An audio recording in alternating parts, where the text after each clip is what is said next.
দেখা যাচ্ছে। ওকে, গুড।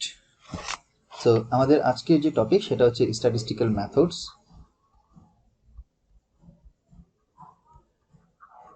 আজকের ফার্স্ট যে ক্লাসটা, সেই ক্লাসটা আমরা মূলত ডেসক্রিপটিভ স্ট্যাটিস্টিক্স দিয়ে আমরা শুরু করব। আমাদের স্ট্যাটিস্টিক্সে হচ্ছে দুইটা পোর্শন থাকে, একটা হচ্ছে ডেসক্রিপটিভ আর একটা হচ্ছে ইনফারেন্সিয়াল।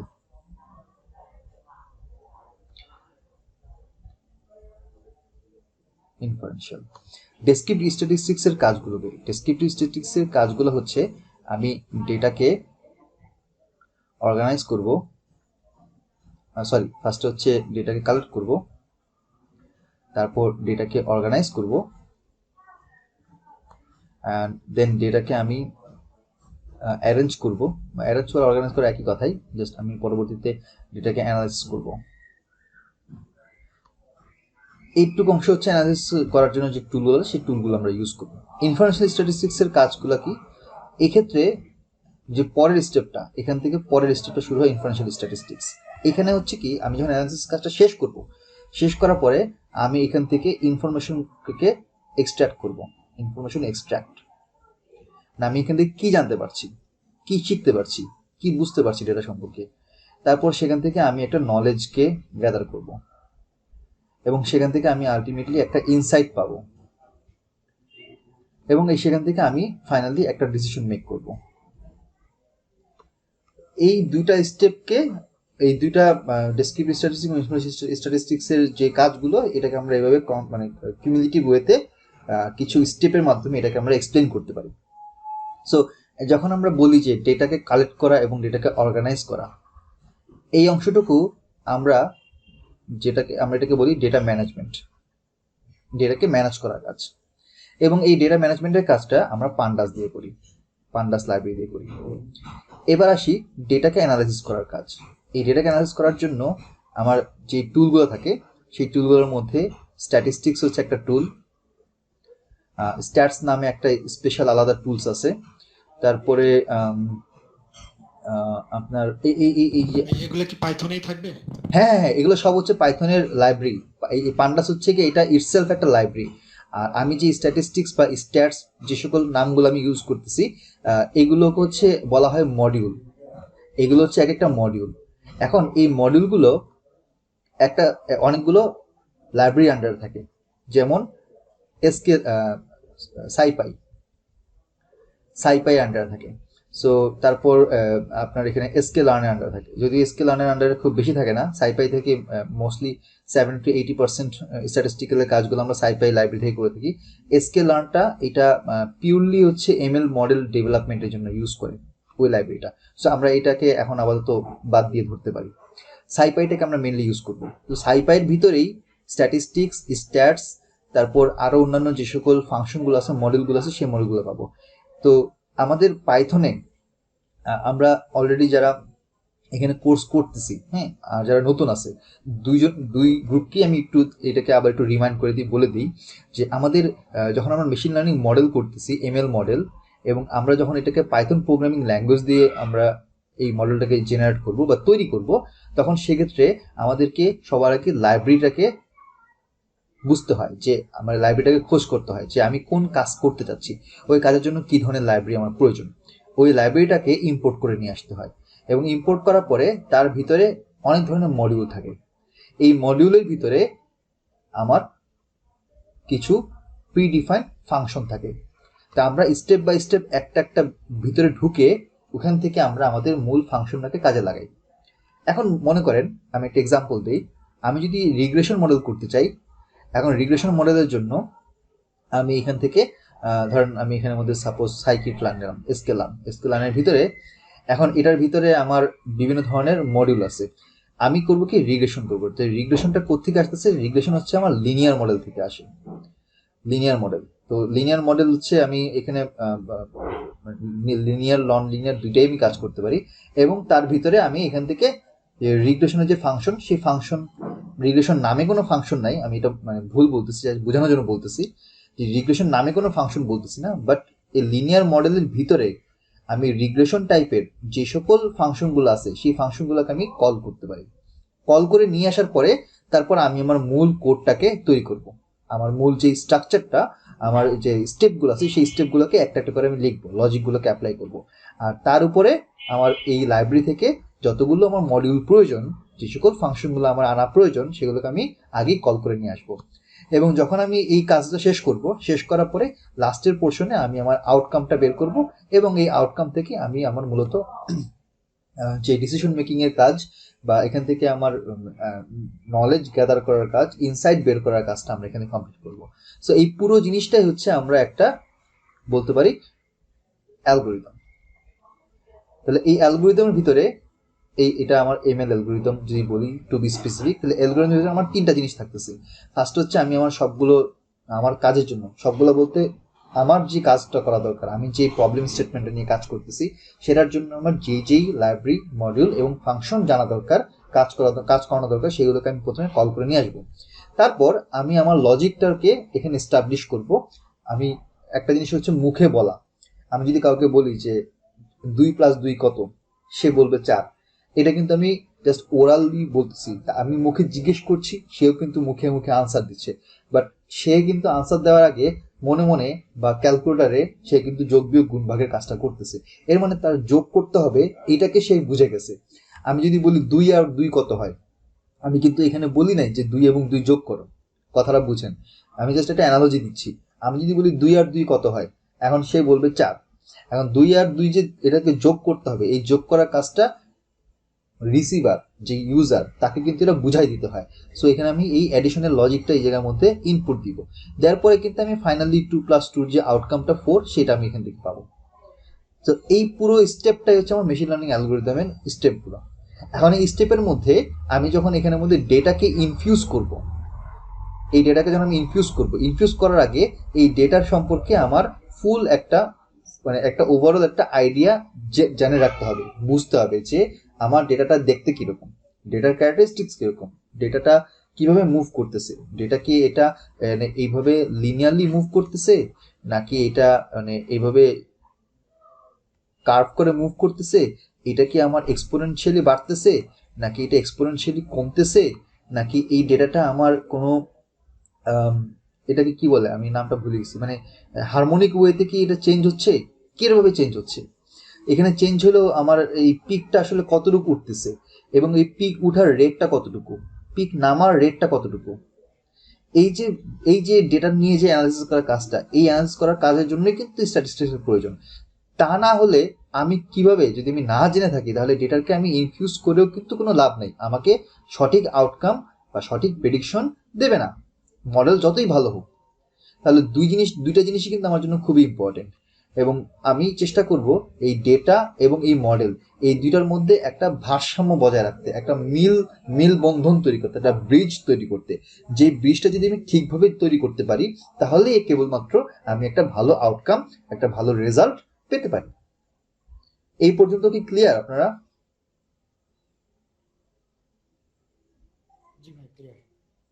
আচ্ছা, এখন কথা হচ্ছে যে তাহলে আমরা ডেটা নিয়ে যদি কাজ করতে চাই, তাহলে ডেটাকে অ্যানালাইসিস করার জন্য আমাকে স্ট্যাটিস্টিক কিছু জিনিস জানতে হবে। এখন স্ট্যাটিস্টিক সম্পর্কে তো আসলে এটা এত বড় একটা ভ্যাস্ট একটা বিষয়, এত বড় জিনিস, আমি নিজেও আসলে জিনিসগুলো নিয়ে এতদিন ধরে কাজ করেছি, তারপরেও আমি বলতে গেলে খুবই কম জানি এই ব্যাপারটা নিয়ে। কারণ স্ট্যাটিস্টিক্স আমার আন্ডারগ্রেডের মেইন সাবজেক্ট ছিল না, বা ছিল না। বাট যতটুকু না জানলেই নয়, যেটা আমার ইনিশিয়াল অবস্থায় শেখা জরুরি মেশিন লার্নিং মডেল ডেভেলপ করার জন্য, যে সকল অ্যানালাইসিসগুলো জানা জরুরি, যে সকল টুলসগুলো জানা জরুরি, সেগুলোই আমি আপনাদেরকে শেখাবো, যাতে সেখান থেকে আপনারা এগুলো বুঝে শিখে পরবর্তী ফার্দার কাজগুলো করতে পারেন। তো তাহলে আমরা শুরু করি আজকে আমার ডেসক্রিপটিভ স্ট্যাটিস্টিক্স দিয়ে। তো ডেসক্রিপটিভ স্ট্যাটিস্টিক্সের মধ্যে আমি যে সকল টুলসগুলো নিয়ে কাজ করব, এর মধ্যে mean, median, mode, standard deviation, variance, percentile. Okay, তো এখন অলরেডি প্রায় 10টা বাজে, দেখি কতটুকু কি করা যায়। আর একটা জিনিস হচ্ছে যে আমার কোর্সের মধ্যে কোনো টপিক, আমি যে টপিকগুলোর কথা বলেছি, আমি যেগুলো শেখাবো, আমি যেগুলো আপনাদেরকে প্রমিস করেছি, যে টপিকগুলোর নাম আমি দিয়েছি বা মানে শিডিউলের মধ্যে আছে সবগুলোই আমি ক্রনোলজিক্যাল অর্ডারে একটা একটা একটা করে শেষ করে যাব। যদি কোনো কারণে এমন হয় যে সাপোজ আজকে আমি 4টা জিনিস এই এক্সপ্লেন করলাম, বাকি 2টা করলাম না, এই 2টা আমি স্কিপ করে গেলাম বা বাদ দিয়ে দিলাম, সেটা কিন্তু না। এখানে 4টা টপিক যেখানে শেষ হয়েছে, ধরেন আজকে ক্লাস এখানে শেষ হয়ে গেছে, নেক্সট ক্লাস আমি এখান থেকে আবার শুরু করবো। তো কোনো জিনিসই মিস যাবে না। আমি যেটা যেটা আমি করাবো ওটাই আমি করাবো। এর বাইরেও যদি প্রয়োজন মনে হয়, যদি মনে হয় যে এই জিনিসগুলো আপনাদেরকে দেখানো উচিত বা শেখানো উচিত, তাহলে সেই জিনিসগুলো আমি অ্যাড করব। ফার্স্টে আমরা আসি মিন নিয়ে। তাহলে মিন কি? মিন হচ্ছে আপনার, আমরা এটাকে কয়েকটা মিন বলতে পারি, যেমন হচ্ছে অ্যারিথমেটিক মিন, হারমোনিক মিন, আর হচ্ছে জিওমেট্রিক মিন। 3 ধরনের মিন আমরা বেসিক্যালি দেখি। আমরা অ্যারিথমেটিক মিন নিয়ে বেশিরভাগ সময় কাজ করি। অ্যারিথমেটিক মিন নাকি, যে যখন আমার অনেকগুলো ভ্যালু থাকবে, সবগুলো ভ্যালুকে সাম করব, সাম করে ওই নাম্বার অফ আইটেম দিয়ে বা নাম্বার অফ যতগুলো ভ্যালু আছে তাকে আমি দিয়ে ভাগ করব, ভাগ করলে আমি এটার অ্যারিথমেটিক মিন পাবো। খুবই সিম্পল হিসাব। আমি যদি বলি যে এখানের মধ্যে 4, 5, 7 এই 3টার আমি মিন বের করবো, তাহলে কি করব? 4, 5, 9 আর 9, 7, 16, 16কে আমি 3 দিয়ে ভাগ করবো, 3, 5, 5.33, এটা হচ্ছে তার অ্যারিথমেটিক মিন। হারমোনিক মিনটা, অ্যারিথমেটিক মিনটা আমরা মানে অলওয়েজ প্রায় আমাদের রিয়েল লাইফে বেশিরভাগ সময় আমরা ইউজ করি, মোস্ট অফ দ্য কেসে। হারমোনিক মিনটা কোনটা? হারমোনিক মিন হচ্ছে যে সকল ক্ষেত্রে ডেটাগুলো এরকম আপস এন্ড ডাউনস ঘটে বা এরকম হারমোনি তৈরি হয়, সেই সকল ক্ষেত্রে আমরা এটাকে হারমোনিক মিন বলি। ফর এক্সাম্পল, আপনি গাড়ি চালাচ্ছেন, গাড়ির কিন্তু সবসময় একই হারে বা স্পিড কিন্তু অলওয়েজ একরকম থাকে না। কখনো ফাঁকা রাস্তায় স্পিড বেড়ে যায়, রাস্তায় জ্যাম থাকলে স্পিড কমে যায়, আবার বাড়ে আবার কমে। এই সকল যখন একটা মুভমেন্ট থাকবে, একটা ওয়েভের মতো তৈরি হবে ডেটাগুলো, তখন সেক্ষেত্রে আমরা হারমোনিক মিন ইউজ করি। জিওমেট্রিক মিনটা আমরা কখন ইউজ করি? কারণ আপনি ব্যাংকে টাকা রাখবেন, আপনার মূলধনটা মনে করেন এখানে আছে, ঠিক আছে, 5 লাখ টাকা। এখন আপনাকে একটা ইন্টারেস্ট রেট দিল, যে ইন্টারেস্ট রেটে আপনি 5 বছর বা 10 বছর পর একটা সার্টেন অ্যামাউন্ট পাবেন। সো এটা মনে করেন শুরুতে 5 লাখ, সেটা ইন্টারেস্ট সহ এরকম হইলো, মূলধন বাড়লো, সেটার উপর আবার ইন্টারেস্ট হলো, আবার বাড়লো, আবার বাড়লো, তখন কিন্তু আপনার চক্রবৃদ্ধি হারে বাড়তেছে, যেটা আমরা ছোটবেলায় করতাম চক্রবৃদ্ধি হারে। এইভাবে এক্সপোনেনশিয়াল জিনিসটা বাড়তেছে। যখন এই ধরনের ডেটা সেটগুলো থাকে যেটা নির্দিষ্ট হারে বাড়ছে, তখন আমরা জিওমেট্রিক মিন ইউজ করে থাকি। সো আমি ওভার দ্য কোর্সে অ্যারিথমেটিক মিনটা নিয়ে বেশি আলোচনা করব। আমি জাস্ট আপনাদেরকে হারমোনিক এবং জিওমেট্রিক মিনের কনসেপ্টটা বুঝালাম। এই পর্যন্ত কি ক্লিয়ার? জি ভাইয়া। এই পর্যন্ত আপনি বললেন মিনের অ্যারিথমেটিক মিনের একটা মানে সূত্র আকারে বললেন। হ্যাঁ, ওই হচ্ছে হারমোনিক হচ্ছে জিওমেট্রিকের হারমোনিক মিনটা আসলে ফর্মুলাটা আসলে ঠিক মানে এক্সপ্লেন মানে কি, মানে বেসিক ফর্মুলাটা এখন এই মুহূর্তে আসলে খেয়াল নাই। এটা জাস্ট আপনি গুগল করে পেয়ে যাবেন, সমস্যা নাই। হ্যাঁ, না আমারও মনে নাই, তো এই কারণে জিজ্ঞেস করলাম আর কি। না এখন এই মুহূর্তে আসলে ঠিক খেয়াল নাই আর কি। মানে এটা সিম্পল একটা জিনিস আর কি। গুগলে আপনি হারমোনিক মিনের ফর্মুলা দিলে আপনি সার্চ করলে পেয়ে যাবেন। এটা বড় তেমন ইম্পর্টেন্ট কিছু না। আমি জাস্ট আপনাকে কনসেপ্টটা বুঝালাম আর কি। মানে ম্যাথমেটিক্যাল এই জিনিসটা আমি এখন এই মুহূর্তে দেখাচ্ছি না। আর জিওমেট্রিক মিনের কথা যদি বলেন, তাহলে আমার যতটুকু মনে পড়ে সেটা হচ্ছে a by B is equal to B by C, something like that. বা আমি এটাকে বলতে পারি যে B square is equal to AC. এটা মনে হয় ভুল বলছি, সরি। এটা হচ্ছে হারমোনিক মিনের সমীকরণ, ইকুয়েশন। এটা মানে একটা রেশিও মেনটেন করে যাচ্ছে। জিওমেট্রিক মিনটা হচ্ছে আমরা যে চক্রবৃদ্ধি হারের যে ইকুয়েশন পড়তাম না, যে প্রিন্সিপাল প্লাস প্রিন্সিপালের উপরে 1 plus r to the power n something, এরকম একটা ছিল, আমার মনে নেই আসলে, সরি। কিন্তু এইভাবে যখন এরকম যখন ইকুয়েশন গুলো থাকবে, তখন আর কি এটা জিওমেট্রিক হারে বাড়ে। আচ্ছা, এবার আসি মিডিয়ান। মিডিয়ানটা কি? মিডিয়ান হচ্ছে ঠিক মাঝখানের ভ্যালু। তো যদি আমি বলি এরকম যে 4, 5, 7, 9, 12, তো এর মধ্যে কিন্তু গ্যাপ আছে, কিন্তু এখানে 1 গ্যাপ, এখানে 2 গ্যাপ, এখানে আবার 3 গ্যাপ। এই গ্যাপগুলো এখানের মধ্যে ম্যাটার করতেছে না। ম্যাটার করতেছে কি? জাস্ট পজিশন ওয়াইজ মাঝখানের যে ভ্যালুটা, সেটাই হচ্ছে তার মিডিয়ান। সো এই মিডিয়ান ভ্যালুটা আমরা বের করতে পারি যদি এটা অড নাম্বার হয়। যেমন এখানে 5টা ভ্যালু আছে, 5টা ভ্যালুর ক্ষেত্রে আমরা যেটা বলি যে যদি এটা হয় যে আপনার এন দ্বারা বলি, তাহলে আপনার এখানের মধ্যে মানে আচ্ছা এন দ্বারা এটা এটা হচ্ছে কি আপনার কনজিকিউটিভ নাম্বারের ক্ষেত্রে নর্মালি যেটা হয় যে last value plus first value divide by 2 করলে আমার এটার মাঝখানে মিডিয়ান ভ্যালু চলে আসে। তো মিডিয়ান ভ্যালু যে আমার ডেটা সেটের মধ্যে থাকতে হবে নট নেসেসারি, এমন না যে আমার 7 থাকতে হবে নট নেসেসারি, এটা আমার 7-এর আশেপাশে ভ্যালু হইতে পারে, বাট মিডিয়ান ভ্যালুটা অলওয়েজ আমার মাঝখানে থাকে। যতগুলো ভ্যালু পয়েন্ট আমরা নিচ্ছি এই ভ্যালুগুলো এই পয়েন্টগুলো যদি আমি এটাকে একটা আমি যদি এটাকে ওই যে এটাকে কি বলে যে সরলরেখার যে লিনিয়ার যে ভ্যালু আছে আমি যদি এটাকে নাম্বার লাইনের মধ্যে যদি আমি যেটাকে ফেলি তখন এই নাম্বার লাইনের ভ্যালুগুলো যতগুলোই পাবো না কেন ঠিক মাঝখানে ভ্যালুটাই হচ্ছে তার মিডিয়ান। আর যদি এমন হয় যে এখানে ইভেন সংখ্যক নাম্বার থাকে লাইক 6টা 8টা 10টা, তখন হয় কি যে মাঝখানের ভিতরে যে দুইটা জোড়া থাকবে, লাইক আমি যদি বলি যে এখান থেকে আমি যদি বলি যে 12টা সংখ্যা, ঠিক আছে, তো 12টা সংখ্যা হইলে সামথিং আরো কিছু ভ্যালু এখানের মধ্যে ধরে নিলাম, তো 12টা সংখ্যা থেকে আমরা করবো কি 5টা সংখ্যা এখান থেকে বাদ দিয়ে দিব, মানে আর এখান থেকে বেশি মানে 5টা সংখ্যা ম্যাক্সিমাম থেকে বাদ দিয়ে দিব। তো বাদ দেওয়ার পরে মাঝখানে যে দুইটা সংখ্যা থাকবে এই দুইটা সংখ্যার যে মিন পাবো সে মানে অর্ধেক করলে সেটা হচ্ছে তার মিডিয়ান ভ্যালু। এখন এই মিডিয়ান ভ্যালু যদি কনজিটিভ ক্ষেত্রে হয় তাহলে এটা খুব সম্ভবত হচ্ছে কি n+1/2 হচ্ছে এটার মিডিয়ানটা হয়, যদি আমি এটা ভুল না করে থাকি। যদি 1 2 3 4 5, এখন আমি যদি বলি যে n+2 তাহলে হচ্ছে 5+2 6/3, হ্যাঁ ঠিক আছে, তাহলে কনজিটিভ নাম্বারের ক্ষেত্রে আমরা এই ফর্মুলাটা ইউজ করি। আর যদি এরকম র্যান্ডম নাম্বার হয় তখন সেক্ষেত্রে আমরা ওই ফার্স্ট ভ্যালু এবং লাস্ট ভ্যালু যোগ করে দিয়ে ভাগ করে আমরা মিডিয়ান বের করি। আর মিডিয়ান বের করার জন্য আরো কিছু অন্যান্য ফর্মুলা আছে। এই গেল হচ্ছে মিডিয়ানের হিসাব। এখন আসে হচ্ছে মোড। মোড হচ্ছে কি যে একটা ডেটা সেটের মধ্যে যখন আমার এখানে অনেকগুলো ভ্যালু থাকবে কিছু কিছু ভ্যালু রিপিটেড হইতে পারে, মাল্টিপল টাইমস আসতে পারে। তো মোড বলতে হচ্ছে সেই সংখ্যা বোঝায় যে সংখ্যাটা সবচেয়ে বেশিবার ইউজ হয়েছে, বুঝতে পারছেন? তাই আমি যদি বলি এখানের মধ্যে 1 2 আবার 2 3 3 3 4 5, এখন এই নাম্বারগুলোর মধ্যে 3 হচ্ছে সবচেয়ে বেশিবার আসছে, তো 3 হচ্ছে আমার এটা মানে এটা হচ্ছে মোড ভ্যালু হচ্ছে 3।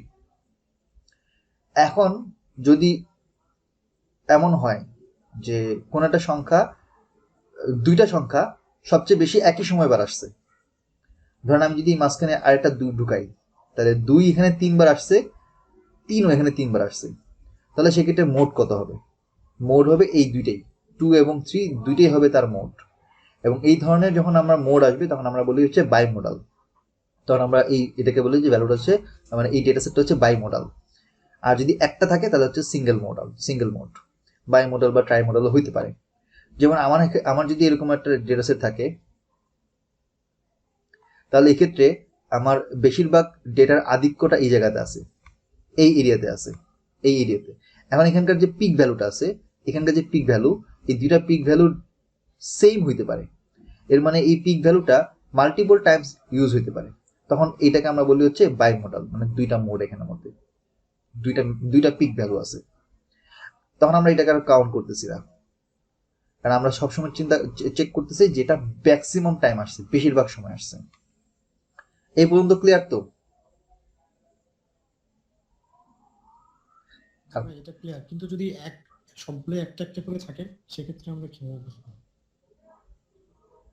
তখন ওইটার মধ্যে মানে ওখানে আসলে তখন ওই যে মিডিয়ানটাই হচ্ছে আমার একটা মোড থাকবে, মাঝখানে ভ্যালুটাই। মানে অ্যাসেন্ডিং অর্ডারে সাজানোর পরে নাকি ডিসেন্ডিং? যে কোনো অর্ডার আপনি সাজান, যে কোনো অর্ডারে সাজান। যদি তখন আসলে আমরা লিটারালি বলি যে ওখানে কোনো মোড নাই, যেহেতু সবগুলো একবারই আসছে। হ্যালো, শুনতে পাইনি?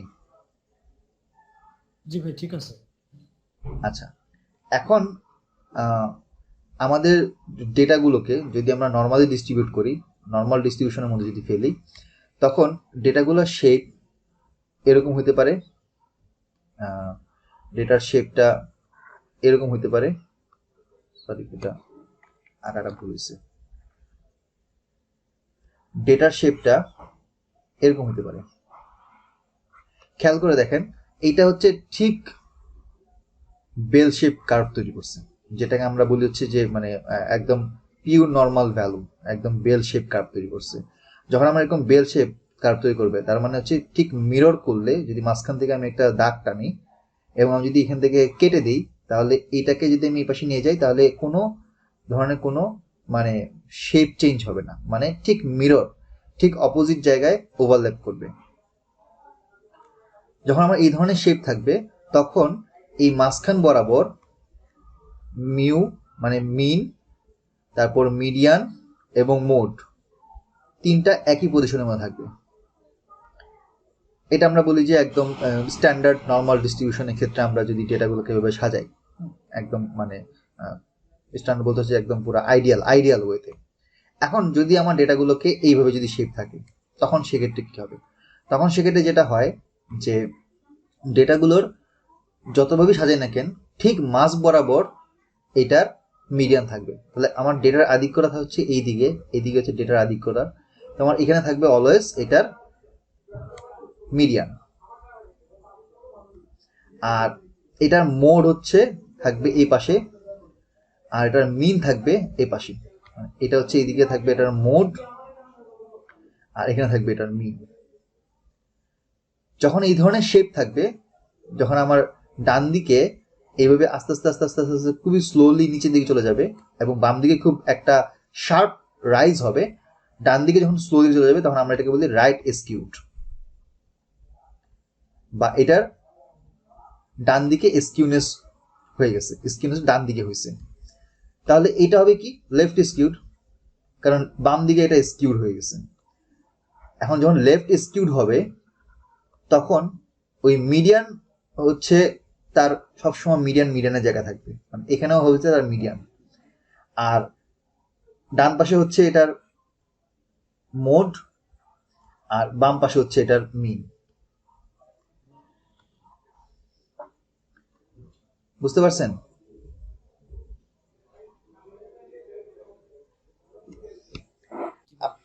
আপনাদের মধ্যে থেকে কারো মনে কি কোনো কোশ্চেন অ্যারাইজ হয়েছে যে আমি কিভাবে বুঝবো যে মোড কোন দিকে মিন কোন দিকে থাকবে? ডাটার মানে হচ্ছে নিউমেরাস যেদিকে ডাটা থাকবে সেদিকে হচ্ছে মোড হবে। আমরা তো একটু আগে ওই ডাটাগুলোতে দেখলাম যারা মানে যে সংখ্যাটা বেশি থাকবে সেটাই হচ্ছে মোড।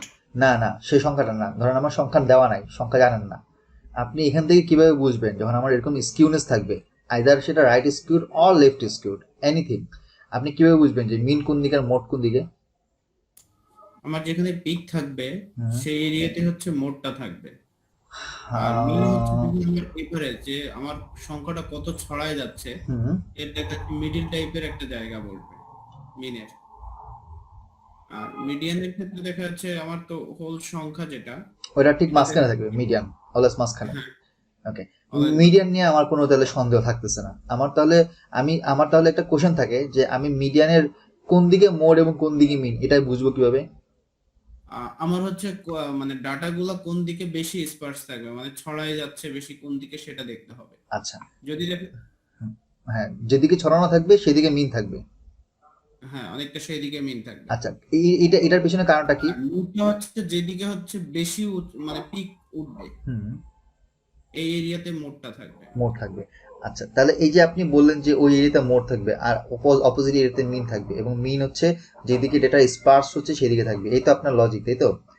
হ্যাঁ আচ্ছা, কেন ওইদিকে মিন থাকতেছে, মানে স্পার্স হইলেই যে মিন থাকবে এটা আমি কিভাবে বুঝতেছি, বা এটার কারণ পিছনে আমার কারণটা কি? ডাটা তো ওইদিকে বেশি ছড়ানো আছে, বাট এইদিকে দেখা যায় ডাটাটা আমার অধিক উচ্চ মানে পিক কন্ডিশনের দিকে বেশি যাচ্ছে, বাট ডাটাটা তো আমার দেখা যাচ্ছে একটা লেভেল অনুযায়ী ছড়ানো থাকবে। আমার 100 ডাটা আছে, আমার 50টা যখন যাচ্ছে তখন দেখা যাচ্ছে ওইদিকে দেখা যাচ্ছে মিডিয়ান চলে আসতেছে। হুম। এখন কিন্তু মিন দেখা যাচ্ছে আমার যেমন 1 থেকে যদি আমি শুরু করি যে 100 পর্যন্ত, হুম। তাহলে কিন্তু আমার 100 সংখ্যাটা বড় হুম। কিন্তু 1 সংখ্যাটা কিন্তু ছোট। আচ্ছা। যখন আমি এভারেজে করতে যাব হুম। তখন দেখা যাচ্ছে মিনটা ওই যে 1 আর 100 যখন আমি করব তখন কিন্তু আমার 50.5 পড়তেছে। আচ্ছা। তখন কিন্তু দেখা যায় আমার মিনটা বেশি চলে যাচ্ছে। ওকে। আচ্ছা, তাহলে আমি যেটা বুঝলাম আপনার কথা অনুসারে যে এখানে মিনটা বেশ একটা বড় ভাইটাল রোল প্লে করছে, রাইট? হ্যাঁ আচ্ছা, তাহলে তাহলে এই ক্ষেত্রে আপনার সাথে আমি এটাকে একই সুরে সুরে বলতে পারি যে একটা ডেটা সেট সেটা সেটা মিন দ্বারা ইনফ্লুয়েসড হয়। বলা যায়। বলা যায়, আচ্ছা বলা যায় না, এটাই ট্রু আর কি, যে একটা ডেটা সেট মিন দ্বারা ইনফ্লুয়েসড হয়। তো যদি আমার এরকম হয় যে সিম্পলি আমি যদি বলি 1 2 3 4 এবং সিকোয়েন্সিয়ালি টিল 10 পর্যন্ত, তাহলে এটা খুবই একদম আমার মানে পিওর এবং খুবই স্ট্যান্ডার্ড আইডিয়াল একটা ডেটা সেট তৈরি করবে, নর্মাল কার্ভ তৈরি করবে। হোয়াট ইফ যদি এরকম হয় যে আমার ডেটাগুলো এখানের মধ্যে 1 2 4 10 50 100, হুম, তাহলে এখন মিনটা কোন দিকে যাবে? মিনটা হচ্ছে বড়র দিকে সরে যাবে। সরে যাবে, আচ্ছা। তাহলে সেক্ষেত্রে আমি যদি বলি তাহলে মিনটা যদি বড় দিকে সরে যায়, তাহলে ডেটার আধিক্যটা মানে মানে ডেটা সেটের যে ডেন্সিটি বাম দিকে বেশি না? হ্যাঁ, বাম দিকে বেশি থাকবে। তাহলে সেক্ষেত্রে পিকটা হবে আর পরে এইদিকে ছড়ায় যাবে। হ্যাঁ, তাহলে আমার মোডটা প্রথম দিকে চলে যাবে। তাহলে এখন এই ভ্যালুগুলো যে পাচ্ছি, এই ভ্যালুগুলোর মিনটা আমি কি এটা 10-এর দিকে থাকবে নাকি 50-এর উপর থাকবে? মিন হ্যাঁ, মিন 50-এর উপর থাকবে। মিনটা 25 দিকে যাবে। হ্যাঁ, তখন সেক্ষেত্রে যেদিকে আমি এখানে স্কিউড হচ্ছে মানে যেদিকে আমার মানে এই যে বড় ভ্যালুগুলো শিফট হচ্ছে বড় ভ্যালুগুলোর জন্য, এই এই ভ্যালুগুলোর জন্য আমার মিনটা ইফেক্ট ফেলতেছে, এবং মিন যখন ইফেক্টেড হবে তখন মিনটা ওই দিকে সরে যাবে।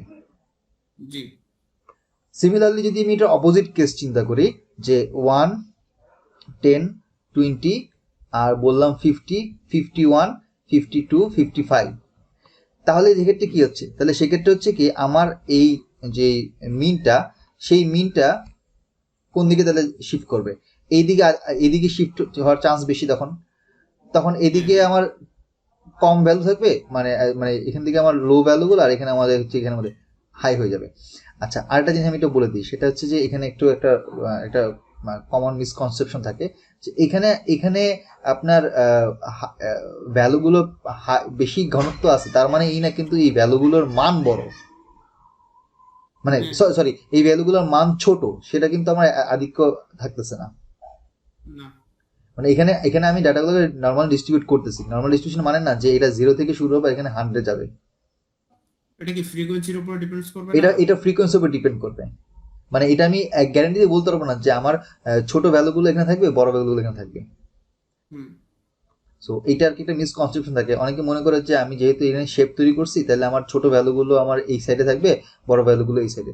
নট এক্স্যাক্টলি, এটা কিন্তু এভাবে কাজ করে এটা না। তো ডাটা ফ্রিকোয়েন্সির উপরে এটা ডিপেন্ড ডিপেন্ডস করে, করে। ইয়েস, ডাটা ফ্রিকোয়েন্সির উপরে। Good point. তাহলে এই পর্যন্ত আমরা বুঝলাম যে এইটাকে আমরা বলি হচ্ছে এই যে আমরা এতক্ষণ জিনিসটাকে আমরা এক্সপ্লেন করলাম, এটা একটা নাম আছে এই টপিকটা, এটা একটা আলাদা একটা টপিক, ছোট টপিক। আমি আপনাদেরকে অল্প কথা জিনিসটাকে বুঝালাম। এটাকে বলা হচ্ছে যে আপনার শেপ ক্যারেক্টারিস্টিক্স। আপনি যদি জাস্ট সিম্পলি বলেন যে শেপ ক্যারেক্টারিস্টিক্স যদি আপনি গুগলে সার্চ করেন তাহলে দেখবেন যে এই জিনিসগুলো আপনাকে এক্সপ্লেন করছে শেপ ক্যারেক্টারিস্টিক্স। এখন এই শেপ ক্যারেক্টারিস্টিক্স এর মধ্যে দুইটা প্যারামিটার আছে এই শেপ ক্যারেক্টারিস্টিক্সকে বোঝার জন্য। একটা হচ্ছে স্কিউনেস আর একটা হচ্ছে কার্টোসিস। আমরা একটুকে যেটা দেখলাম সেটা হচ্ছে স্কিউনেস। এখানে হচ্ছে স্কিউনেস অলমোস্ট 0, এখানে ডান দিকে রাইট স্কিউড, তো এই স্কিউডটা হচ্ছে ডান দিকে সরাচ্ছে এবং সেক্ষেত্রে স্কিউডের ভ্যালুটা আমার গ্রেটার দেন 1 হবে, ভুল বলছি, গ্রেটার দেন 0 হবে। আর এটা হচ্ছে আমার স্কিউনেস লেফট সাইডে, সেটা লেস দেন 0 হবে। এটা হচ্ছে স্কিউনেসের হিসাব। এখন কার্টোসিস হিসাবটা কি? কার্টোসিসের হিসাবটা হচ্ছে এরকম যে যখন আমি এটাকে একদম পিওর স্ট্যান্ডার্ড ডিস্ট্রিবিউশন ধরবো তখন কিন্তু এটা দেখতে এরকম হবে, দুই দিকে সমান, একদম মিরর।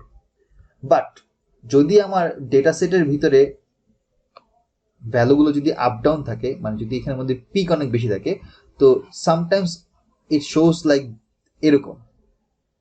আবার অনেক সময় দেখা যায় যে এইটার কার্ভটা স্ট্যান্ডার্ড থেকে নেমে গেছে। তো আমরা ওই যখন কোভিড শুরু হয়েছিল তখন সারা ওয়ার্ল্ড হেলথ অর্গানাইজেশন হু থেকে বা অন্যান্য জায়গা থেকে, হসপিটাল বা বিভিন্ন দেশ থেকে একটা কথা বারবার বলা হচ্ছিল, flatten the curve, flatten the curve. মনে আছে কি? ওই কথাটা মানে কি? ওই কথার মানে হচ্ছে যে আমি এই যে আক্রান্ত হওয়া মানে হচ্ছে যে আমার এখানে মধ্যে প্রচুর আস্তে আস্তে আবার ফ্ল্যাট হবে। হ্যাঁ, পিক উঠে গেছে।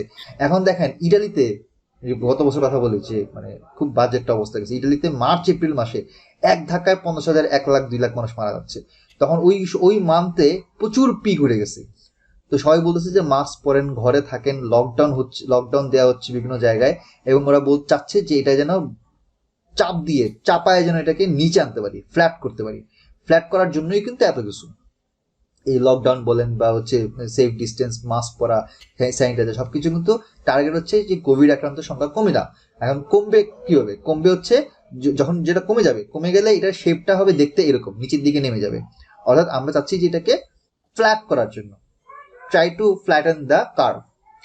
এখন এখানের মধ্যে যেটা হয় যে আমি যখন স্ট্যান্ডার্ড এখানে ধরতেছি, স্ট্যান্ডার্ড ওয়াইজ আমার কার্টোসিসের ভ্যালুটা হচ্ছে ফিক্স, মানে এটা হচ্ছে আমরা বলি, আমার যদি মনে পড়ে কার্টোসিসটা আমরা বলি বিটা 2, এটার ফ্যাক্টর হচ্ছে এটা বিটা 2 বলে, বিটা 2 হচ্ছে 3। তো যখন আমার এই কার্টোসিসটা বেড়ে যাবে তখন এই বিটা 2টা হবে গ্রেটার দেন 3, আর এটার নিচে যদি হয় তখন এটা হবে বিটা 2 হচ্ছে লেস দেন 3। আমি এই টপিকগুলো বা এই টার্মগুলো আমি সামনের পরের ক্লাসগুলোতে আরো ভালোভাবে ডিসকাস করবো। জাস্ট আমি আপনাদেরকে হালকা একটা টপিকগুলো আইডিয়া আমি আপনাদেরকে দিয়ে যাচ্ছি।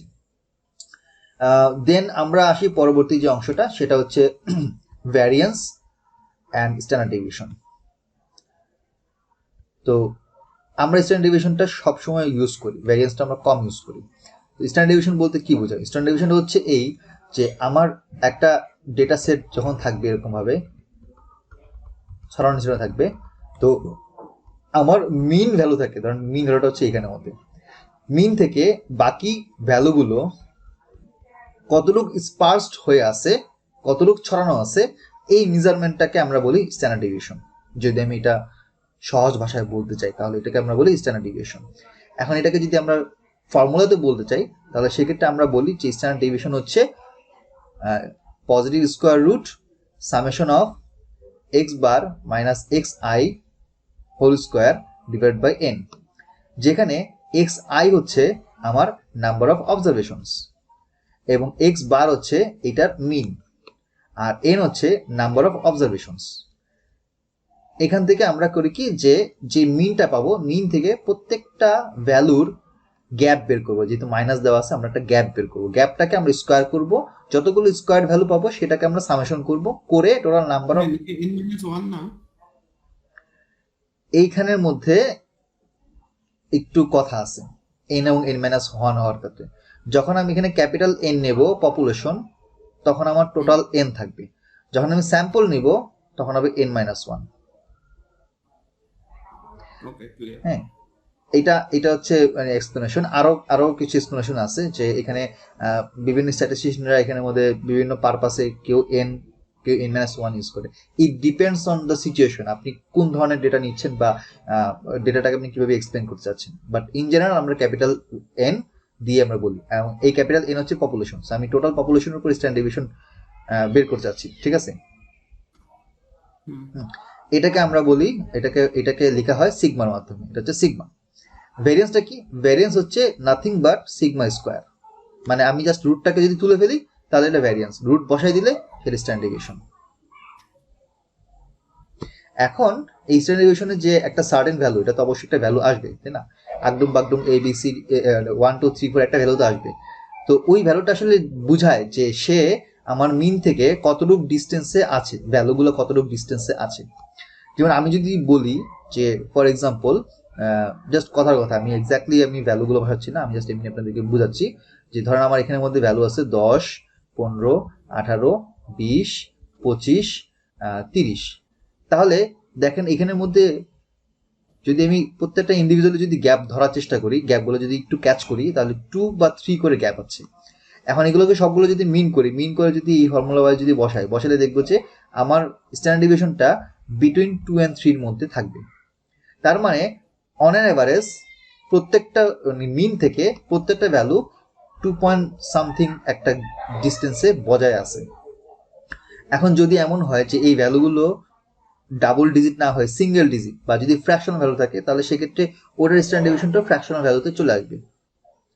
আর যদি এমন হয় যে আরেকটা কেস যদি বলি যে এখানে ভ্যালুগুলোর মধ্যে অ্যাবনর্মালিটি আছে, লাইক ফর এক্সাম্পল 30-এর পরে হচ্ছে 40 60 100, বা ধরেন এর মাঝখানে কিছু নাম্বার আমি অ্যাড করি 19 20 ধরেন 25 এরকম, বা 28 বা 30 কয়েকটা এরকম অ্যাড করলাম, ঠিক আছে? তো এই যে মাঝখানে গ্যাপগুলো তৈরি হচ্ছে, 1 গ্যাপ, অথবা এখানে হচ্ছে 10 গ্যাপ, আবার এখানে দেখলাম যে 20 করে গ্যাপ, তখন ধরুন আমার স্ট্যান্ডার্ড ডিভিয়েশনটা কিন্তু বেড়ে যাবে, এবং তখন সেটা বেড়ে অ্যারাউন্ড 7 বা 8 বা 9 এর উপর উঠে যেতে পারে।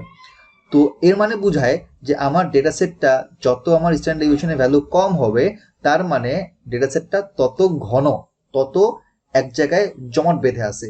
যখন এটা বড় হবে তখন ডেটা সেটের স্পারনেসটা বেশি, স্প্রেডটা হবে বেশি, এবং এখান থেকে আমি আমার ডেটাটাকে বুঝতে পারি যে আসলে এই ডেটাটা যদি আমার ছড়ানো ছিটানো থাকে, তাহলে সেই ডেটা থেকে আমার মডেলকে জেনারেট করা, লিনিয়ার মডেল হোক অথবা আমার মানে কি বলে এটাকে নন লিনিয়ার মডেল হোক, সেটা জেনারেট করা আমার জন্য ডিফিকাল্ট হয়ে যাবে। বাট যদি আমার ডেটা সেটটা যদি কাইন্ড অফ কাছাকাছি থাকে এবং যদি একটা শেপ মেনটেন করে, এক্ষেত্রে কোনো শেপ মেনটেন করতেছে না, যদি এদিকে তাকাই তাহলে কোনো শেপ মেনটেন করতেছে না, বাট এটা হয়তো কোনো একটা শেপ মেনটেন করতেছে, হালকা একটা লিনিয়ার শেপ মেনটেন করছে, তখন এখান থেকে আমার লিনিয়ার রিগ্রেশন করাটা ইজি হয়ে যাবে। So it depends on the characteristics of the data, আমার ডেটাটা কোন দিকে কিভাবে এটা শিফট করতেছে। তাহলে আমরা স্ট্যান্ডার্ড ডিভিশনের মোটামুটি একটা আইডিয়া করতে পারলাম, আমরা ভ্যারিয়েন্স সম্পর্কে একটা আইডিয়া করতে পারলাম। এই পর্যন্ত কি কোনো কোশ্চেন আছে আপনাদের?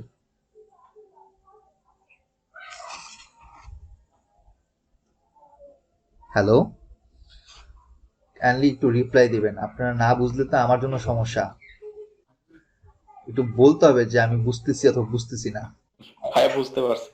আচ্ছা, এমনও হইতে পারে যে এই সকল টার্মগুলো খুবই বাচ্চাদের টার্ম, এই জন্য আপনারা বলতেছেন যে আচ্ছা কি অদ্ভুত জিনিসপত্র শেখাচ্ছে, এগুলো তো আমরা পারি অলরেডি, এরকম আপনাদের কাছে মনে হইতেই পারে। ঠিক আছে, আমি এগুলা আমার এই স্ট্যাটিস্টিক্যাল এই মডিউল 2 প্রথম ক্লাসটা আমি এই সকল বেসিক জিনিসগুলো দিয়েই আমি একটু আইডিয়া দিই।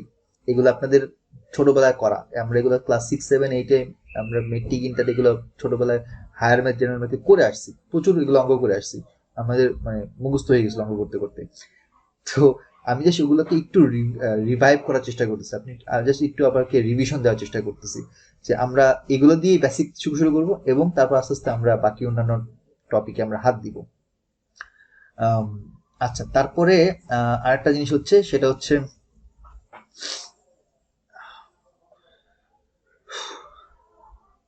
পার্সেন্টাইল। পার্সেন্টাইল সম্পর্কে আপনাদের কোনো আইডিয়া আছে? হ্যাঁ, স্যাডেল পয়েন্টটা কি? কি point? Saddle point saddle point standard ডিভিশনের ক্ষেত্রে SADD। এই মুহূর্তে হঠাৎ করে ঠিক খেয়াল আসছে না স্যাডেল পয়েন্টটা যেন কি। স্যাডেল পয়েন্ট ডিসটেন্স ফ্রম মিন, এটা বলতে কি বোঝায়? ডিস্টেন্স ফ্রম মিন মানে মিন থেকে ডিস্টেন্স, এটা কি এই স্যাডেল পয়েন্ট তো আপনার একটা ফিক্সড ভ্যালু হবে না, যতগুলো আপনি ভ্যালু পাবেন সবগুলোর ভ্যালুর গ্যাপ বের করলে অতগুলো স্যাডেল পয়েন্ট হবে। যেমন আমি যদি বলি যে এক্স বার থেকে এক্স আই হচ্ছে আমার 10টা 20টা 30টা ভ্যালু, প্রত্যেকটার গ্যাপ যদি বলি প্রত্যেকটা আলাদা আলাদা স্যাডেল পয়েন্ট। মানে আপনি যেটা বলছেন সেই হিসাবে যদি আমি ডেফিনেশনটা ধরি তাহলে সেটা আমি কিন্তু শিওর না, আমাকে আবার এটা দেখতে হবে। স্ট্যান্ডার্ড ডেভিয়েশনের ক্ষেত্রে এটাই বললাম, স্ট্যান্ডার্ড ডেভিয়েশনটা তো এই স্ট্যান্ডার্ড ডেভিয়েশনের ভিতরে ফর্মুলা তো এই পোর্শনটা আছে। তাহলে যদি আপনার ডেফিনেশন যদি এরকম হয় যে মিন থেকে ডিস্টেন্স, তাহলে আমি বলতে পারি যে এই প্রত্যেকটা আই যে ভ্যালুগুলো আছে প্রত্যেকটা ভ্যালুর গ্যাপ হচ্ছে একটা স্যাডেল পয়েন্ট। অথবা আমার এটা আরেকটা ভাবে এক্সপ্লেন করা যায়, সেটা হচ্ছে আমি যখন এটাকে কোয়ালিটি কন্ট্রোলের ক্ষেত্রে ইউজ করব ডেটা সেটকে, তখন আমার মাঝখানে এটাকে যদি আমি নর্মাল ডিস্ট্রিবিউশনের মধ্যে ফেলি, তো মাঝখানে এখান থেকে মিন থেকে যতটুকু ডিস্টেন্সে আমি ভ্যালুগুলোকে রাখতেছি, মানে স্ট্যান্ডার্ড ডিভিশন, ধরেন আমার এখানের মধ্যে 50 হচ্ছে এটার মিন, আর এটার স্ট্যান্ডার্ড ডিভিশনের ভ্যালু হচ্ছে সাপোজ 4। তার মানে যদি আমি বলি যে 1 সিগমা ডিস্টেন্সে এটার ভ্যালু হচ্ছে এখানের মধ্যে 54, 2 সিগমা ডিস্টেন্সে এটা 58, তারপর 3 সিগমা ডিস্টেন্সে এটা 62।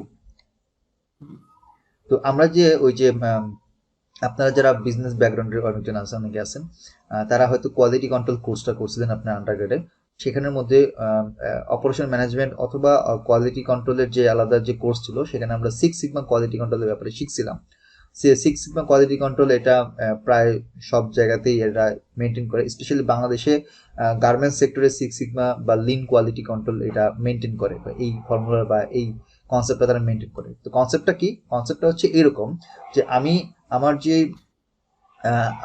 আমার একটা সার্টেন রেঞ্জ থাকবে, যে ওই রেঞ্জের মধ্যে আমি আমার যে ডেটাগুলো পাবো বা আমার প্রোডাক্টের কোয়ালিটি ঠিক থাকতে হবে। তার বাইরে চলে গেলে আমি ওই প্রোডাক্টটাকে কি বলবো, ডিফেক্টিভ বলবো বা বাদ দিয়ে দিব। এখন ধরেন আমি যদি বলি কোনো একটা বক্স তৈরি করা হচ্ছে, একটা বক্সকে প্যাকেটিং করা হচ্ছে, বক্সের ভিতরে কিছু মেটেরিয়ালস আছে, এখন বক্সের মিন ভ্যালু বলছে হচ্ছে 50 গ্রাম হইতে হবে। একটা প্রোডাকশন একটা কোম্পানির মধ্যে ওখানে ধর 500 গ্রাম, একটা চা পাতা ইস্পাহানি মির্জাপুরের যেই প্রোডাকশন প্লান্টের মধ্যে ওরা বললো যে আমাদের প্রত্যেকটা হচ্ছে 50 গ্রামের প্যাকেট। এখন ওইখানে যখন মেশিনটা কাজ করতেছে, আপনি ওখান থেকে কিছু ডেটা কালেক্ট করলেন, ওয়েট কালেক্ট করলেন, ওয়েট কালেক্ট করার পরে আপনি দেখলেন যে কিছু কিছু 503-4 গ্রাম হচ্ছে, 510, কিছু কিছু আবার 490 493 গ্রাম হচ্ছে। এখন আপনি কিভাবে বুঝবেন যে আমি কতটুকু পর্যন্ত আমি এটাকে একসেপ্ট করব, কতটুকু পর্যন্ত একসেপ্ট করতে পারবো? সেক্ষেত্রে আমরা যে টার্মগুলো ইউজ করি সেগুলো হচ্ছে আমার সিগনিফিকেন্ট লেভেল, তারপর যেটা হচ্ছে আমার আলফা ভ্যালু, তারপর হচ্ছে গিয়ে আপনার কি বলে সিগনিফিকেন্স, যেটা লেভেল অফ সিগনিফিকেন্স, ঠিক আছে, সিগনিফিকেন্ট লেভেল বা লেভেল অফ সিগনিফিকেন্স, এবং সেখান থেকে আমরা যেটা আলফার ভ্যালু পাই ওই জিনিসগুলোর উপর ক্যালকুলেশন করে আমরা একটা আপার লিমিট এবং একটা লোয়ার লিমিটকে সেট করি, এবং আপার লিমিট এবং লোয়ার লিমিটের মধ্যে যখন থাকবে তখন আমি বলবো যে ইট লুকস গুড, আর না হলে সেটা ডিফেক্টেড। এই লোয়ার লিমিট আপার লিমিটের ভিতরেই কিন্তু এই 1 সিগমা 3 সিগমা 6 সিগমা 2 সিগমার কিন্তু ভ্যালুগুলো ইনপুট দেওয়া থাকে। সো আমি যদি সেট করি যে আমার সিগমার ভ্যালু যে এটা আমি 2.8 সিগমা মেনটেন করব, ধরেন একটা ক্যালকুলেশন করার পরে হায়ার ম্যানেজমেন্ট বা আপনার ধরেন আপনার এখানের মধ্যে আপনার ফর্মুলা বসালেন সফটওয়্যারের মধ্যে, আপনাকে বললো যে এই কোয়ালিটি মেনটেন থাকতে হলে 2.8 সিগমা মেনটেন করতে হবে। এখন 2.8 সিগমার উপর বেস করে আপনি ক্যালকুলেশন করে আপার লিমিট এবং লোয়ার লিমিট সেট করলেন। এই আপার লিমিট এবং লোয়ার লিমিটটা ধরেন কথার কথা এটা বললো 492 থেকে 508 পর্যন্ত, এর মধ্যে আপনি চেক করবেন। যদি এর বাইরে চলে যায় তাহলে সেটা ডিফেক্টেড, আর এর মধ্যে থাকতে সেটা অ্যাকসেপ্টেড। সিম্পল হিসাব। এখন কথা হচ্ছে যে এই 2.8 সিগমাটা আমি কেমনে আনতেছি? 2.8 সিগমাটা হচ্ছে কি যে আমার ধরেন আমার মিন থেকে আমি যখন ক্যালকুলেশন করব তখন ফার্স্ট সিগমাটা হচ্ছে 54, 4 যোগ করলাম কারণ আমার স্ট্যান্ডার্ড ডেভিয়েশন 4, তারপরে সেকেন্ড সিগমা আরো 4 যোগ করলাম 58, তারপর আরো 3 সিগমা, থার্ড সিগমা যেটা সেটা হচ্ছে 62। তো থার্ড সিগমার তো আমি যাচ্ছি না, আমি 2.8, তার থেকে একটু কম, সাপোজ 60.78। এই 60.78টাকে আমরা এই ফর্মুলার মধ্যে আবার ঢুকাবো। তো এটার কিছু স্ট্যাটিস্টিক্যাল ফর্মুলা আছে, ওখানে ওটার মধ্যে যদি ইনপুট দিই then will get upper limit and lower limit. তারপর ওটা আপনাকে বলে দিবে যে হয়তো দেখা যাবে যে ফ্লোরের মধ্যে বলবে যে আজকের এই থেকে এর মধ্যে থাকতে হবে, বা আপনাকে বলে দিল, বা আপনি যখন সুপারভাইজারকে বলে দিলেন যে এর মধ্যে থাকতে হলে এর মধ্যে তুমি যদি রাখতে পারো বা যদি থাকে তাহলে সেটা তুমি রাখবা, বাকিটাকেও তুমি ফেলে দিবা। এখন সে তো নর্মাল সুপারভাইজার, সে তো হচ্ছে 8 পাস 10 পাস, সে তো বুঝবে না, ঠিক আছে। ওয়ার্কার তুমি বলে যে তুমি চেক করে, তুমি 10 মিনিট পর পর চেক করে দেখবা যে এর মধ্যে আছে কিনা, থাকলে তুমি এটাকে বাদ দিবা, নাহলে রেখে দিবা, আর আমাকে একটা লিস্ট দিবা, ঠিক আছে। 1 ঘন্টা পর পর আমাকে আপডেট দিবা। সে 1 ঘন্টা পর পর আপনাকে আপডেট দিচ্ছে। কি আপডেট দিচ্ছে জানেন? আপনাকে স্যাম্পল দিচ্ছে। আপনি প্রতি 1 ঘন্টা পর পর এই স্যাম্পল গুলোকে আবার টেস্ট করতেছেন, টেস্ট করে দেখতেছেন যে এটা আমার রেঞ্জের মধ্যে আছে কিনা, থাকলে ওকে, না থাকলে আপনি বলবেন এই থামো, এখানের মধ্যে গত 1-2 ঘন্টা যেগুলো আছে এগুলোকে আবার চেক করো, কারণ আপনার ধরুন ডাউট হয়েছে যে এটা মাইট বি আমার রেঞ্জের বাইরে চলে যাচ্ছে। সো এই ব্যাপারগুলো কিন্তু মেইনলি প্রোডাকশন ফ্লোরের মধ্যে ঘটে। এটা আমি আমার পার্সোনাল রিয়েল এক্সপিরিয়েন্স থেকে বলতেছি, প্লাস এটা হচ্ছে মানে সব জায়গাতেই এই জিনিসটা ঘটে। আপনি যখন কোনো একটা প্রোডাকশন প্লান্টে যাবেন, কোনো একটা ফ্যাক্টরিতে যাবেন, গার্মেন্টসে হোক অথবা অন্য যে কোনো প্রোডাকশন ক্ষেত্রে হোক, তারা কিন্তু যখন এই 6 সিগমা কোয়ালিটি কন্ট্রোল মেনটেন করে, তারা কিন্তু এই সকল বিষয়গুলোকেই আমলে নিয়ে তারপর তারা ক্যালকুলেশন করে। আমি আপনাদেরকে 5 মিনিটে জাস্ট সিম্পল আমি আপনাদেরকে এক্সপ্লেনেশন দিলাম, বাট এটার ভিতরে ক্যালকুলেশন বা এটার ভিতরে মেকানিজম আরো ডিফিকাল্ট বা আরো কমপ্লেক্স। আমি যতটুকু সহজ ভাষায় বোঝানো সম্ভব আমি বোঝানোর চেষ্টা করছি। আমি জানি না আপনারা কতটুকু ধরতে পারছেন জিনিসটা। জি ভাই, ক্লিয়ার। আচ্ছা, তো ওই কথা বলছিলাম হচ্ছে পার্সেন্টাইল নিয়ে। তো পার্সেন্টাইলটা হচ্ছে কিরকম, এইটা আর পার্সেন্টেজ দুইটা কিন্তু সেম জিনিস না। পার্সেন্টেজ হচ্ছে আমার কাছে কয়েকটা ভ্যালু আছে, সেগুলোকে আমি টোটাল করে 100-তে কনভার্ট করে প্রতি 100-তে আমার কত করে হয় সেটা হচ্ছে আমি ওই যে মানে টোটাল থেকে আমি হচ্ছে ওই পোর্শনটাকে ভাগ করে আমি 100 দিয়ে গুণ করলে ওটা পার্সেন্টেজ, সেটা পার্সেন্ট ভ্যালু বেরোবে। আর পার্সেন্টাইল হচ্ছে যে it it it acts as an location, অথবা এটা একটা ইন্ডেক্স হিসেবে কাজ করে। ইন্ডেক্স হিসেবে কাজ করে কিরকম, এটা ইন্ডেক্সের একটা সার্টিন ভ্যালু থাকে, যেই ভ্যালুটা 0 to 100 এর মধ্যে থাকে। কথার কথা, ধরেন ফর এক্সাম্পল প্রতি বছর যখন গভর্নমেন্ট এক্সামগুলো হয় বা ইউনিভার্সিটির এক্সামগুলো হয়, যেখানে মধ্যে হাজার হাজার লাখ লাখ পরীক্ষার্থী পরীক্ষা দেয়, বুয়েটের অ্যাডমিশন এক্সাম, ঢাকা ইউনিভার্সিটির অ্যাডমিশন, ব্যাংক জবের ক্ষেত্রে যে এক্সামগুলো হয়, এখন সেক্ষেত্রে ধরেন 100-র মধ্যে মার্কিং করা আছে, হাইয়েস্ট মার্ক 100। ওকে, এখন এখানের মধ্যে 10 লাখ পরীক্ষা দিচ্ছে। এখন এই 10 লাখ পরীক্ষা দিতে এর মধ্যে মানে 0 থেকে 100 এর মধ্যে, 0 থেকে 100 তো 100টা পয়েন্ট, তাই না, 100টা ভ্যালু। তো এর মধ্যে কোন একটা সার্টেন ভ্যালু লাইক 78, এই ভ্যালু কি একজন পাবে নাকি কয়েক হাজার ভ্যালু, কয়েক হাজার মানুষ পাইতে পারে? এই ভ্যালুটা পাইতে পারে না? কি বলেন, পাইতে পারে না? 78 এই ভ্যালুটা বা এই স্কোরটা অনেকে পেতে পারে, কয়েক হাজার মানুষ পাইতে পারে। এখন সেক্ষেত্রে আমরা কিভাবে তাদেরকে মেজার করবো, কিভাবে তাদেরকে আমরা হিসাব করবো, আমরা তাদেরকে কিভাবে একসেপ্ট করবো? সো তখন হয় কি যে এই সবগুলোকে তারা এরকম অ্যাসেন্ডিং অর্ডারে সাজায়। এখানে ধরেন প্রায় 10 লক্ষ স্টুডেন্টের স্কোর আছে। এই যতগুলো স্কোর আছে সবগুলো স্কোর কিন্তু 0 থেকে 100 এর মধ্যেই, কারণ 0 হচ্ছে মিনিমাম, 100 হচ্ছে ম্যাক্সিমাম। এখন এগুলোকে পরবর্তীতে করে কি, কালেকটিভ ওয়েতে ফর্মুলার মাধ্যমে এটাকে 100-এ কনভার্ট করে। এই 100-এ কনভার্ট কিন্তু 100 ভ্যালু না, 100 position. These are actually positions. এখন এর মধ্যে 1 2 3 4 ফার্স্ট সেকেন্ড থার্ড ফোর্থ 99 100 100টা পজিশন। এখন কিন্তু আমরা নাম্বার নিয়ে কথা বলছি না, আমরা এখন পজিশন নিয়ে কথা বলছি। এই সবগুলো ভ্যালুকে, 10 লাখ ভ্যালুকে পজিশন ওয়াইজ 100টা পজিশনে তারা সেট করে। এখন ওরা যদি বলে যে ফার্স্ট পজিশনের মধ্যে এখানে এই প্রথম দিকের কয়েকটা ভ্যালু আছে, এরকম সেকেন্ড পজিশনের মধ্যেও কয়েকটা, না মানে একটা সার্টেন ভ্যালু আছে, যেগুলো হচ্ছে এই ভ্যালু থেকে একটা মিন বা একটা ক্যালকুলেটিভ একটা ভ্যালু আসে। ধরুন আমি যদি বলি যে শুরুর দিকে লাইক 10 12 12 13 14, এই ভ্যালুগুলো হচ্ছে ধরেন আমার ফার্স্ট পজিশনে আছে, তাহলে এটা একটা ভ্যালু ধরেন পাইলাম হচ্ছে 10.5। সেকেন্ড থার্ড পজিশন করতে করতে 100th পজিশন যেটা, এটা হচ্ছে 100 বা 100 না, ধরেন 100 কেউ পাইলো না। মিনিমাম মানে এখানে যতজন পরীক্ষা দিচ্ছে, পরীক্ষার মিনিমাম ভ্যালু হচ্ছে 10, ম্যাক্সিমাম হচ্ছে 92। তখন আমি যখন এটাকে 100 পজিশনে নিয়ে যাব, তখন 100 পজিশনটা হচ্ছে 92। এটা কিন্তু আর 100 হবে না, 92 হচ্ছে যে কিনা হাইয়েস্ট মার্ক পাইছে, তার পজিশন হচ্ছে 100। তারপর এখান থেকে একটু কমবে 19 99, এভাবে কমতে কমতে এইভাবে প্রত্যেকটা ভ্যালুর জন্য একটা নির্দিষ্ট ভ্যালু অ্যাসাইন হবে ক্যালকুলেশনের পরে। এখন ওরা বললো, যদি বুয়েট কর্তৃপক্ষ, ঢাকা ইউনিভার্সিটি বা ব্যাংকের কর্তৃপক্ষ যদি বলে যে 60th পার্সেন্টাইল, কথাটা বুঝেন, 60th পার্সেন্টাইলের উপরে যারা আছে তাদেরকে আমরা অ্যালাউ করব।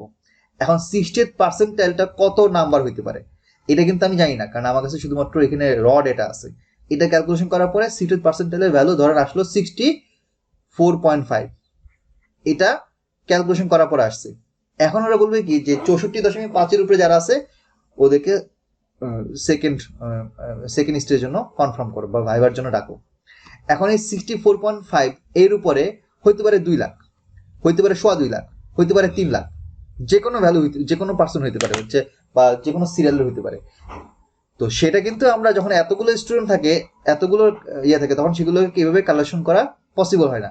তখন আমরা পার্সেন্টাইলের কনসেপ্টে চলে যাই। তখন আমরা পার্সেন্টাইল দিয়ে আমরা একটা এরকম পজিশন সেট করি, এই পজিশনের মধ্যে বা এন অ্যাবভ যারা থাকবে তারা টিকবে।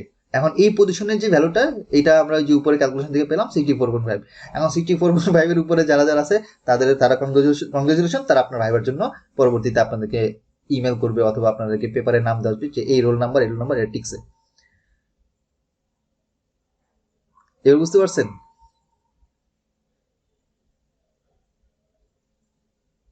জি ভাই। জি ভাই। তো পার্সেন্টাইলটা এইভাবে কাজ করে। তো যেহেতু এটা থিওরিটিক্যাল, জাস্ট আজকে ক্লাসটা আমি থিওরির উপর চালাচ্ছি। আমরা সামনের ক্লাসে বা আমাদের এখানে যারা রানিং ব্যাচ আছে, রানিং ব্যাচের স্টুডেন্ট, তাদের জন্য আর কি আমরা আগামী নেক্সট উইকে এটার পাইথনে আমরা কোড করে দেখব। আর যারা এখানে নতুন আছেন তারা মোটামুটি মানে আমরা এই কোর্সটা বা এই ক্লাসটা আমরা সামনে করব 5 নাম্বার ক্লাস হিসেবে, যখন আমরা নেক্সট উইক থেকে আমাদের ব্যাচ শুরু করব তখন থেকে। তো এই হচ্ছে মোটামুটি আইডিয়া। আজকে আমার পরপর 2টা ক্লাসই হচ্ছে থিওরি বেস ছিল, এই কারণে আমার গলার অবস্থা খুবই খারাপ। ওকে, তো এই গেল হচ্ছে আমার পার্সেন্টাইল। তো অনেকগুলো জিনিস আমরা কাভার করলাম। আমরা একটা কাজ করব যে আমরা পরের যে টপিকটা সেটা হচ্ছে সিম্পল বেসিক কিছু প্রবাবিলিটি কনসেপ্ট। তো প্রবাবিলিটি কনসেপ্টটা আমরা নেক্সট ক্লাসে করব আর কি, ঠিক আছে। আমরা আজকে আপাতত এখানেই আমরা একটু পজ দিব আর কি। সাইফ, নবিউল, আমরা জি ভাইয়া। আমরা তাহলে ওই আজকে থিওরি পার্টটা এখানে শেষ করি, আরো কিছু পার্ট শেষ করে আমরা ওই নেক্সট ক্লাসে আমরা কোডে যাব। ওকে, আরো করতে Okay. পারতাম কিন্তু আসলে গলার অবস্থা ভালো না আর কি, অনেকক্ষণ ধরে ক্লাস নিচ্ছি তো সন্ধ্যা থেকে ক্লাস নিচ্ছি। আর যারা এখানে নতুন আছেন, আমি জানি না আসলে, আমি আবার একটু দেখতে হবে আর কি, যদি আপনাদের কোনো কোশ্চেন থাকে কোর্স ব্যাপারে বা ক্লাসের ব্যাপারে, আপনারা চাইলে আমাকে এখন সরাসরি জিজ্ঞেস করতে পারেন। আর না হলে গ্র্যাড ব্যাংকার যে আমাদের যে মেশিন লার্নিং কমিউনিটি আছে সেই কমিউনিটিতে আপনারা আপনাদের কোশ্চেনগুলো দিতে পারেন। আর আগামী নেক্সট টিউসডে 9:30 থেকে আমি আমার ব্যাচ 12 শুরু করব ইনশাল্লাহ। আর ইন দ্য মিন টাইম আপনারা যারা আজকের ক্লাস করতেছেন, নতুন যারা আছেন, আমি একটা লিঙ্ক দিয়ে দিব, মানে হচ্ছে একটা ফর্ম দিব, ফর্ম লিঙ্ক দিব। হয়তো আপনারা এটা আগে হয়তো ফিল আপ করছেন অথবা করেন নাই, তো ওইটা আর কি আপনারা এটা ফিল আপ করে ফেলবেন। ওই ফিল আপ করার ভিত্তিতে আর কি আমি পরবর্তীতে আপনার সাথে ফার্দার কন্ট্যাক্ট করব, বা আমাদের কাছে রেকর্ড থাকবে যে কারা কারা কনফার্ম করবেন।